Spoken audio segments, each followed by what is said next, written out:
Jumpa pers yang digelar pemerintah daerah Kabupaten Wajo di ruang anjungan kantor Bupati Wajo pada hari Senin tanggal 8 Juni tahun 2020 dengan pembahasan terkait bencana banjir yang dilanda Kabupaten Wajo dan COVID-19 yang dimana Wajo sudah masuk zona merah.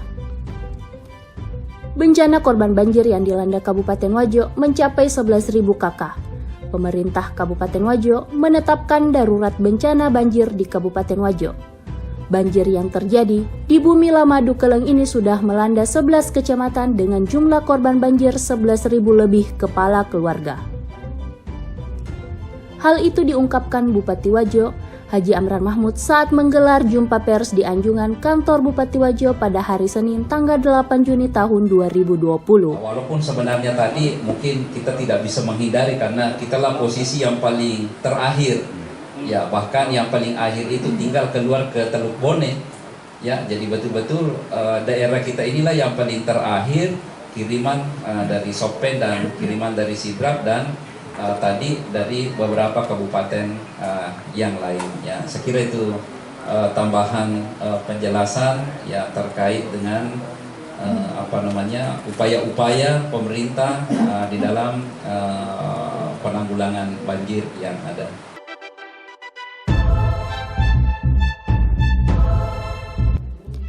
Pemkab Wajo menetapkan darurat bencana banjir selama 14 hari terhitung 7 Juni sampai dengan 20 Juni tahun 2020.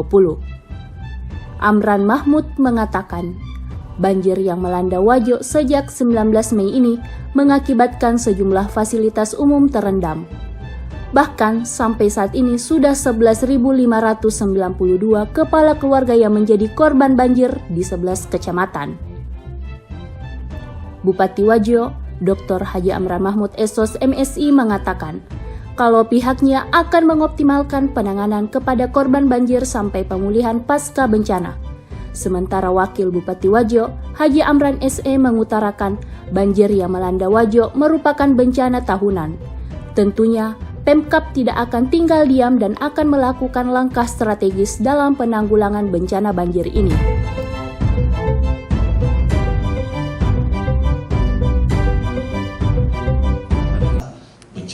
Kita dan bencana non alam kita.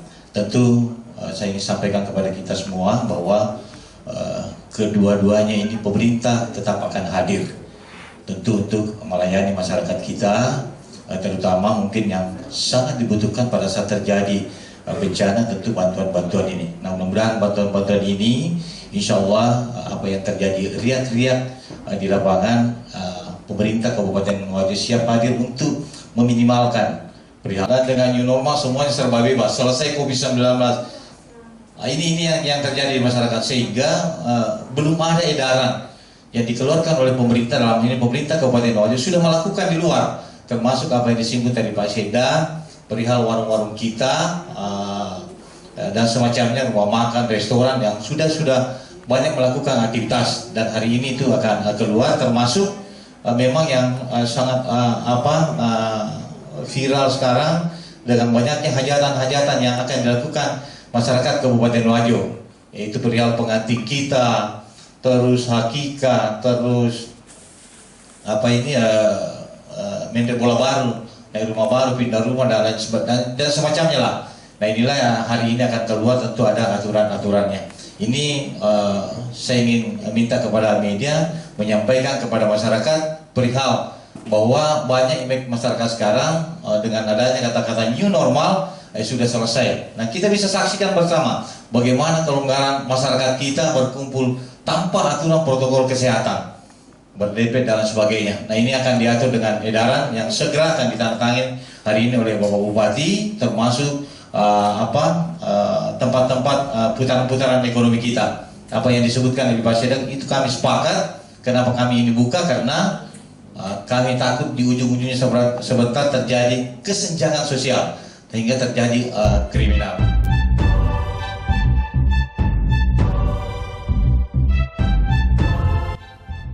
Pemkab akan hadir di tengah masyarakat untuk mengendalikan dan menangani bencana banjir ini. Sementara para insan pers yang hadir juga mendapatkan kesempatan memberikan pertanyaan dan masukan terkait penanganan banjir yang dilanda Kabupaten Wajo dan COVID-19.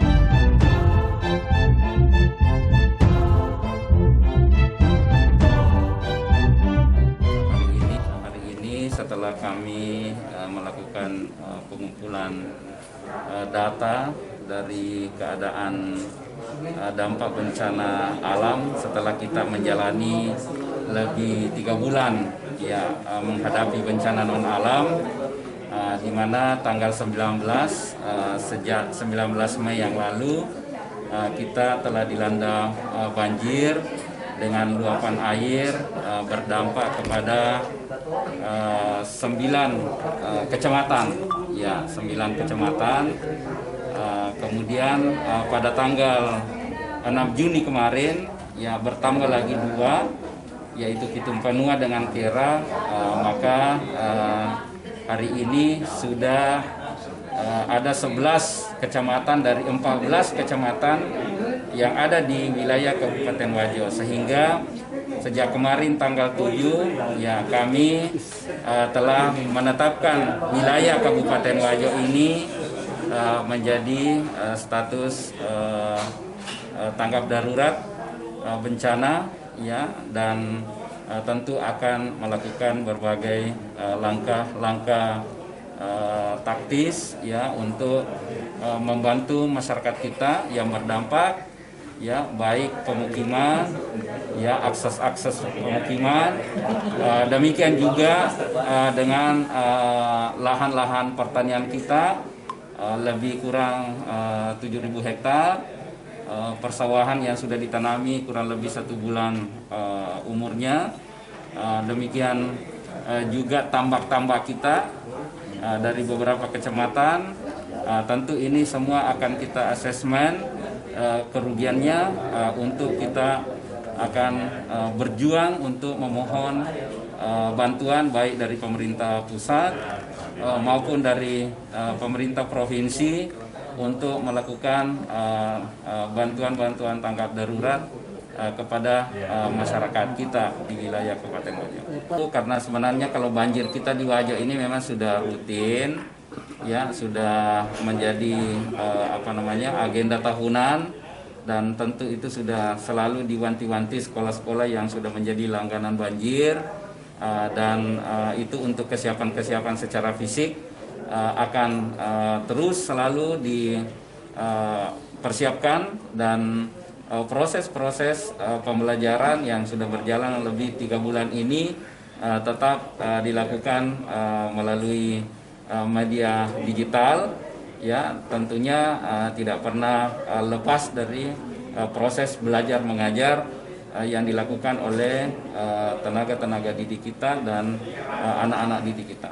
Tadi saya sampaikan bahwa kita sudah tetapkan menjadi tanggap darurat.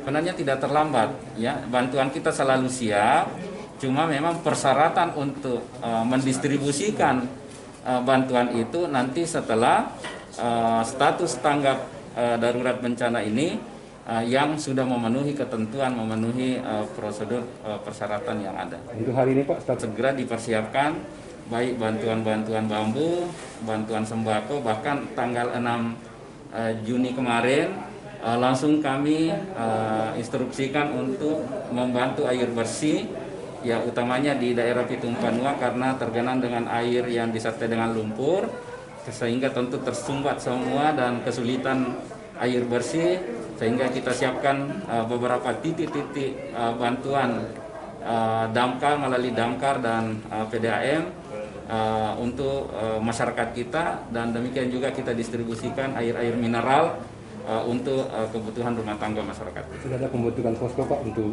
bencana banjir sendiri? Ya, hari ini mulai dari posko badan bencana dan beberapa nanti titik-titik yang kita anggap rawan akan dibentuk posko untuk mempersiapkan evakuasi masyarakat kita. Pak, dengan yang pertama tentu ini kesadaran kita semua, utamanya 9 hulu kabupaten yang ada, dan saya kira ini sudah menjadi perhatian pemerintah pusat. Salah satu penyelamatan Danau Tempe yang sudah menjadi langganan dan sedimentasi yang tiap tahun, dan tentu ini harus ada perubahan mindset dan kebersamaan kita seluruh pemerintah untuk melakukan perubahan pola pikir dari masyarakat kita, perilaku, untuk terus melakukan penghijauan dan tidak melakukan pelanggaran-pelanggaran di ketinggian atau di hulu, agar tempat kita yang ada sangat rendah di Wajo ini bisa teratasi. Dari tim Warta Wajo, Andi Nur Kamilah melaporkan.